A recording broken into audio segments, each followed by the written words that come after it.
Үзэгч та бүхэн өнгөрсөн 5 дугаар сарын 27-оос 28-ны өдрүүдэд Улаанбаатар хотноо болсон олон улсын парламентын холбооны Аз номхон дулаан бүсийн 2 дугаар чуулганы талаарх мэдээллийг хүлээн авч үзнэ.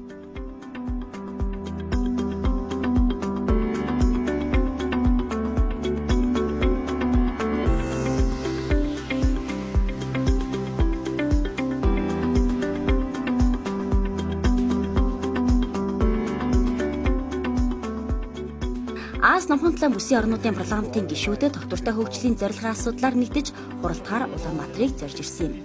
Хурлын албан ёсны нэр нь олон улсын парламентын холбооны Аз номхон дулаан бүсийн 2 дугаар чуулган. Монгол улсын их хурл олон улсын парламентын холбоотой хамтран анх удаага парламентчдын бүсийн чуулганыг зохион байгуулсан нь энэ юм.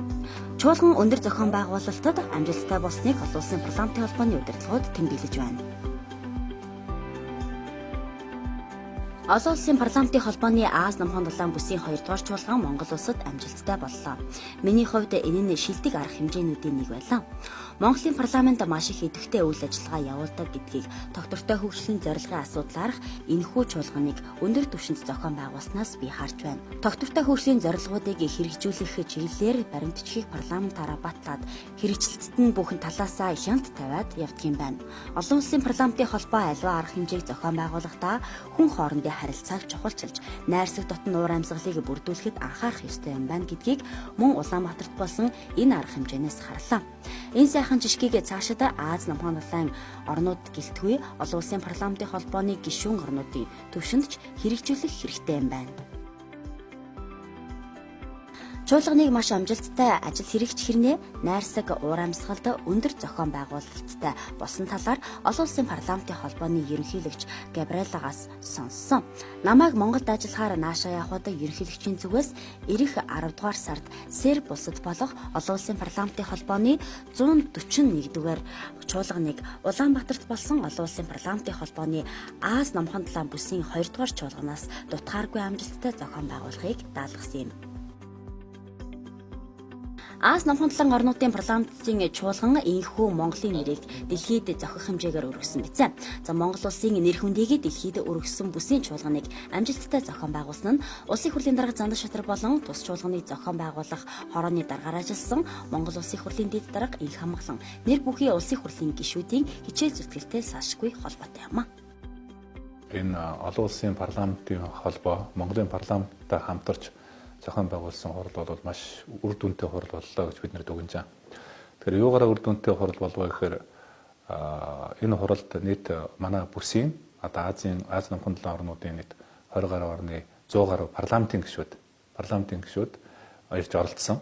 Бидний энэ удаагийн хурлын хамгийн гол зорилт бол Монгол улс энэ нүүбээс баталсан доктортой хөгжлийн зорилтыг хэрэгжүүлэхэд ямар агц дэвшил гаргасан юм. Бусад улс орнуудтай харьцуулахад юунаас хоцорч байгаа юм бэ гэдгийг бид нар бас ерөнхийдөө хаана яваа гэдгийг бас мэдрэх юм боломжтой боллоо гэсэн үг шүү дээ, тийм ээ. Би нэлээд хэдийн юм хурлуудад оролцож байсантай харьцуулаад ингэж харахад бол Монгол улсад зохион байгуулж байгаа хурал маань бол парламентын зүгээс, тамгын газрын зүгээс бүхэл байгууллагуудаас бол өндөр ач холбогдол өгч нийгмийн зүгээс ч гэсэн анхааралтайгаар ажиллаж байсан.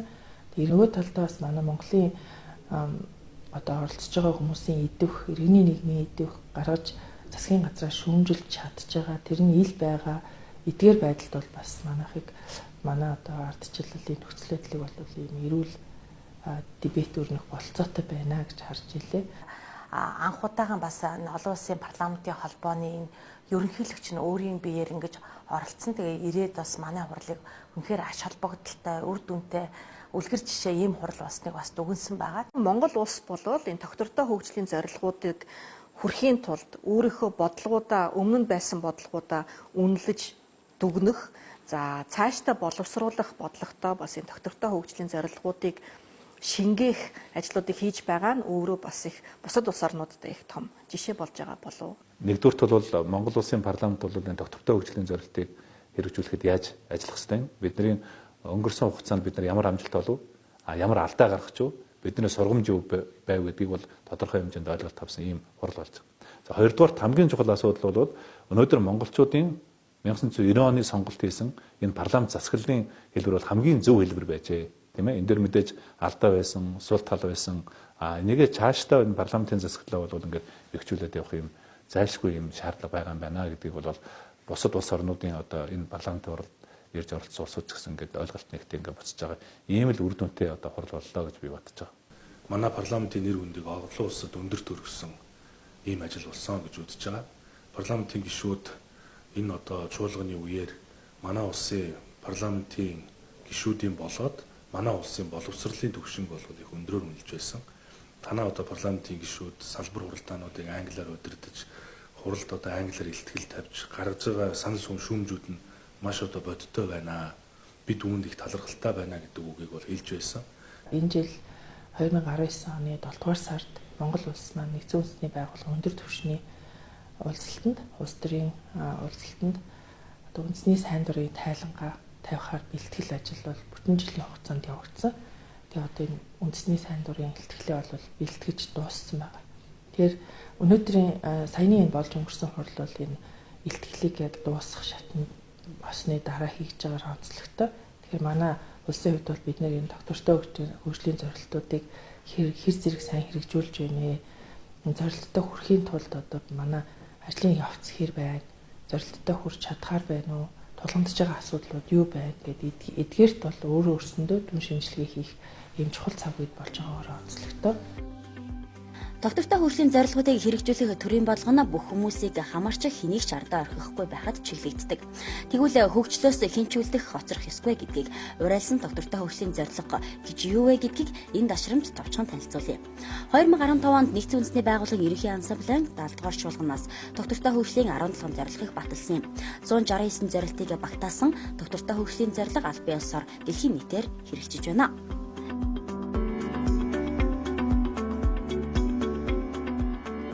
Нэгдсэн үндэсний байгууллагын гишүүн улс орнууд 2015 онд эдгээр 17 зорилгыг батлаж тухайн зорилгуудаа хүрэхэд боловсруулж байгаа бодлого шийдвэр за одоо бодлого шийдвэрийн хэрэгжилт нь ямар байгаа юм бид нар ер нь энэ 2030 он хүртэл урдаа тавьсан зорилгодоо хүрч чадах юм уу үгүй юу гэдгийг хамгийн сайн дүгнэх боломж нь бол ердөөсөө статистикийн үзүүлэлт байдаг.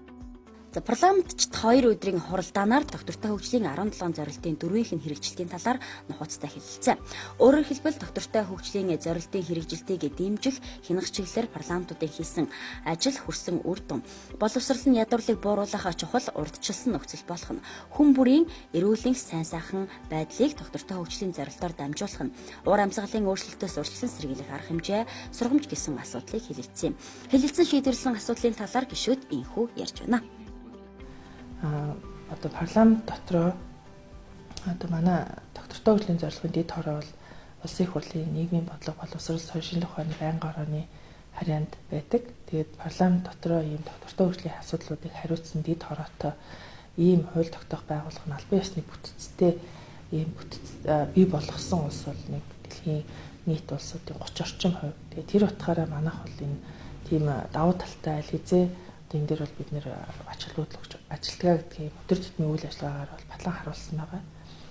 Энэ ярилцлаганд бас улсын их хурлын гишүүнийхээ хувьд эрүүл мэндийн тусламж үйлчилгээг бүр дээшлүүлэх өргөх тал дээр одоо дэлхийн улс орнууд дотоодын нийт бүтээгдэхүүний 5-аас дээш хувийг ингэж эрүүл мэндийнхээ төсөвт оруулах саналыг гаргасан. Тэгээ энэ санал маань дэмжигдэж бас энэ хурлын төгсгөлд ингэж тунхаг бичиг гарсан байгаа. Тэгээд энэ тунхагт туссан. Тэгээ энэ нь бол тунхагт орсноороо одоо цаашид бас энэ дэлхийн улс орнууд эрүүл мэндийнхээ төсөвт анхаарах одоо бас боломж нэгдэж байгаа гэсэн үг.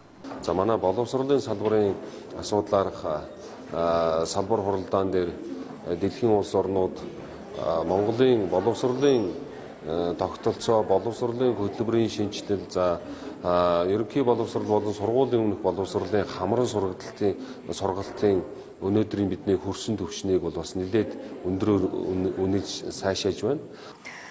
Доктортой хөгжлийн зорилгууд гэхлээр хэнийг ч ардаа үлдээхгүй гэсэн нэг тийм концепц явж идэг. За энэ дотроо болвол иргэн бүрийг бүртгэлжүүлэх гэсэн нэг том сэдэв байдаг. Энэ хүрээндээ Монгол улс бусад улс орнуудтай бас жишээ болсон ажлуудыг нэвтрүүлж чадсан. Энэ нь улсын бүртгэлийн ерөнхий газар, эрүүл мэндийн яам, за манай үндэсний статистикийн хороо хамтраад төрөх эмнэлгүүдэд дөнгөж төрж байгаа нь яраад одоо регистрийн дугаар олгож байгаа нь төрөлт болгоныг бүртгэлжүүлэх ажил болсон байна. ногоон хөгжил гэдэг бол одоо дэлхийн улс орнуудын тэргүүлэх чиглэл болчихсон байгаа энэ үед бол ялангуяа манай улс орны 70% нь газрын доройтлын цөлжилттэй болчихсон байгаа үед бид нар энэ доктортой хөгжлийн зорилтыг бол хэрэгжүүлэх шаардлагатай байгаа. Тэгээд жишээ нь манай хөрш орны Хятад улс чинь 2001 оноос 2017 оны хооронд дэлхийн нийтэд болж байгаа энэ шинээр бий болсон ногоон байгууламжийн 25%-ийг одоо НАСА-гийн дүгнэлтээр хийж чадсан гэсэн ийм тодорхой дүгнэлтээ гаргаж чадсан бол одоо өнөөдөр Монгол улс ч гэсэн тэдэн хувиар буурууллаа гэдгийг бас бид нэр ажил одоо ярих биш ажил хийх цаг болчихсон. Энэ парламентын холбооны хурлын үеэр бол Индонезийн парламентын гишүүн бол тэгжсэн шүү дээ. Яг өөрийнхөө тэгээ тойрогтой ажиллаж байгаа ажлаа бол заавал доктортой хөгжлийн зорилттойгоо зэрэгцүүлж үнэлж хэмжиж явах хэрэгтэй. Ингэж бүх гишүүд нь парламентын гишүүд нь ажиллаж чадвал эргээд эцэстээ үр дүнд нь одоо маш бодтойгоор өрдөг юм аа. Эргийг хэмжихэд их ойлгомжтой болдог юм аа. Дээрээс нь хөвчлээ явж байгаа шүү дээ. Одоо бид нэр боловсролын төвшөнд ямар байна, инновац технологийн төвшөнд ямар байна гэдэг бүгдийг хэмжиж байгаа шүү дээ. Тэгэхээр тэр яг хөвчлсөн хэмжилтийгээ харж агаад илүү анхаарал хандуулах зүйлүүд илүү анхаарал хандуулдаг. Түүн дээрээ төсөв мөнгө хуваарлдаг ийм шинжилгээ ухаанч төлөвлөлтийг хийх ёстой. Тэгж байж манай улс доктортой хөгжлийн зорилтыг бүрэн хангана. Доктортой хөгжлийн зорилтын гол зорилго бол иргэн бүрийг л сайн сайхан амьдруулах, ажилдаа орлоготой болгох, энэ төрөөс явуулж байгаа бодлогыг тэгш үрдэмжтэй байлгахад л чиглэгдэж байгаа. Чуулганаас гарсан гол үр дүн бол доктортой хөгжлийн зорилтуудаа ярилцаж бие биенээсээ туршлах, сонсож хуваалцсан явдал юм. За ярилцсан зүйлсээ улс орондоо хэрэгжүүлэх нь хамгийн чухал юм. Тэгвэл энэ чуулган Улаанбаатарт болсноороо ямар ач холбогдолтой болсон бэ? Маш олон улсын хууль тогтоох байгууллагуудын дунд Монгол улсын нэр хүндийг өргөж өгсөн гэдгээр ач холбогдолтой. Нөгөө талдаа бас манай Монголын одоо нийт хүмүүсийн хувьд энэ доктортой хөгжлийн зорилт гэдэг чинь ийм онлайн юм биш юм аа. Ерөөсөө л амьдралын тулгамдсан талбарын асуудлуудыг хэлж байгаа юм байна. Доктортой хөгжнө гэдэг чинь одоо сайн эрүүл мэндийн үйлчилгээ, сайн боловсрал, байгаль орчин, хүний амьдрахад таатай байх, тэгээд байгаль орчны зөв менежментийн асуудал гээд амьдралын ийм асуудлууд юм байна гэдгийг ойлгоход бас төхөн болсон гэж бодож байна.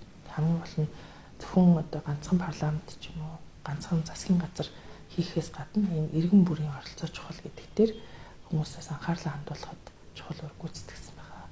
186 орон манай энэ хурал руу бас анхаарлаа төвлөрүүл Улаанбаатар хот Монгол улсын бас одоо эдийн засаг хөгжил энэ парламентын одоо тэн засаглалын талаар бас илүү их мэдлэгтэй болж байгаа. Нөгөөтэйгөр бас энэ дуу хоолойгоо гаргаж байгаа гишүүд маань энэ тунхаг бичигт одоо тусгуулж байгаа нь бол бас одоо өнөөдөр Аз намхан талаа төдийгүй одоо олон улсын парламентта болж байгаа бас томоохон үйл явдал болж чадсан. Манай Монгол улсын одоо энэ доктортой хөгжлийн зорилгод хэрхэн яаж зохион байгуулалтуудаа хийж байна уу, ямар оролцоотой байна уу гэдгийг харуулах бас нэг завшаан болсон. Төгсөлт нь олон улсын парламентын холбооны талаарх мэдээллийг товч хүргье. За тус холбоо нь 1899 онд байгуулагдсан ба байгуулагдаад 130 орчим жил болжээ. За дэлхийн 179 парламентыг игнэндээ нэгтгэсэн нэгдсэн үндэсний байгууллагад ажиглагчийн статустай олон улсын парламентын холбоонд Монгол улс 1962 онд элснээс хойш 60 жил болж байна. 1992 онд байнгын ажиллагаатай парламент байгуулагдсан үеэсгэлэн үйл ажиллагаанд нь оролцоор ирсэн ч сүүлийн жилүүдэд маш идэвхтэй байр суурийг барьж удирдах зөвлөлд нь манай улсын 3 гишүүн сонгогдсон ажиллаж байгаа юм а.